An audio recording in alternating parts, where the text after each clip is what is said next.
Good afternoon, everyone. This is JO Autotech Nigeria Limited. I don't usually like posting my face online, but I'll start posting my friends online from now on. So I'm working on a BMW 540i.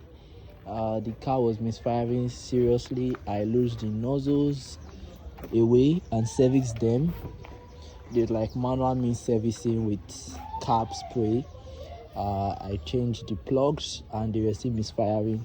Later on, I discovered that the coils were bad, and after making replacements of the coil, later on I discovered that it was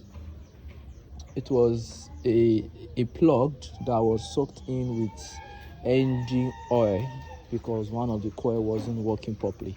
So I did the replacement and now is working fine a little.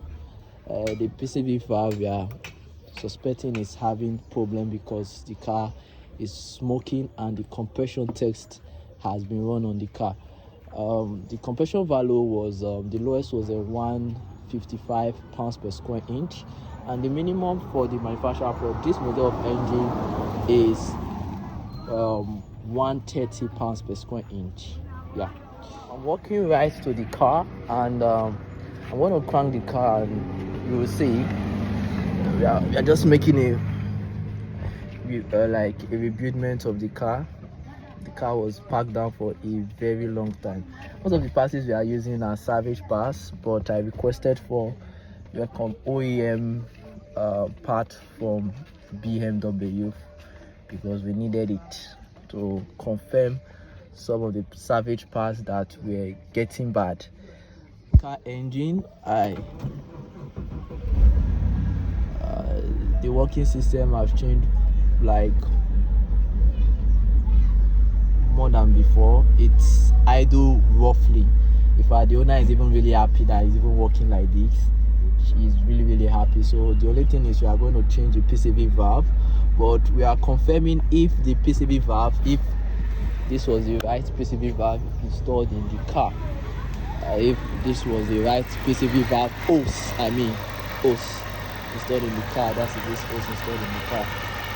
A brand new PCV valve had been bought. New PCV valves were bought. Based on what we are getting as an information, the car is having just one PCV valve, because they told us that if it comes with two PCV valves, it's supposed to have the other one located around here, this region. So it's only have one here. This is a brand new PCV valve box by the owner because he has made replacement of a salvage PCV valve and is suspecting that it's not working properly well based on the whistling sound you are hearing. This whistling sound you are hearing, and it disappears when the crankcase pressure is like it escapes from the dipstick. So you know the function of PCV valve is to expel out excessive crankcase pressure. So we'll make replacements of the PCV valve to see. We want to also work on the sunroof, the convertible lift. We want to work on it by getting information on how we want to work on it. Yeah, wow, there are so many works to be done. So stay tuned with me. This is JO Autotech. I will make a more better changes in the car.